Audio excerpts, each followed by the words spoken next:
Back here, health officials have raised concerns that some migrants have been moved from a processing centre in Kent to other parts of the country while suffering from suspected diphtheria. Diphtheria is a highly contagious infection that affects the nose and throat, causing breathing problems and sometimes skin ulcers. It's spread by coughs and sneezes or through close contact with someone who is infected, including sharing items like cutlery or bedding with an infected person. It can be fatal if left untreated. There's a fatality rate of between 5 to 10% and up to 20% among young children. However, the disease is very rare in the UK because the diphtheria vaccination, which is very effective, is given as part of the routine childhood immunisation programme. It does remain a threat, though, to those who are unvaccinated and occurs most often in sub-Saharan Africa, India and Indonesia.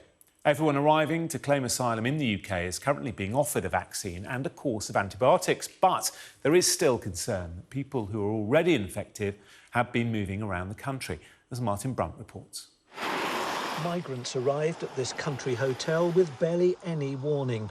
The Home Office gave local authorities 24 hours notice.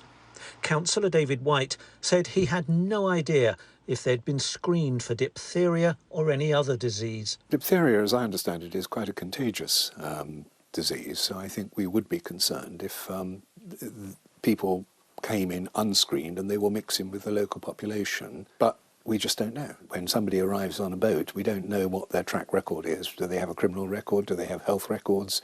Concern rose after the death of a migrant at the Manston holding centre in Kent.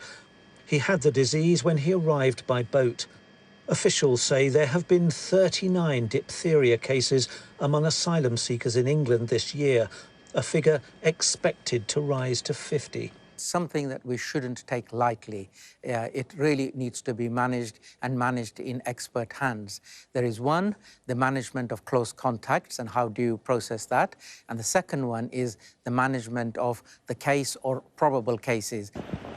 Sensitivity around migrants' health prompted this recent emergency response to illness at a migrants' hotel in Cornwall.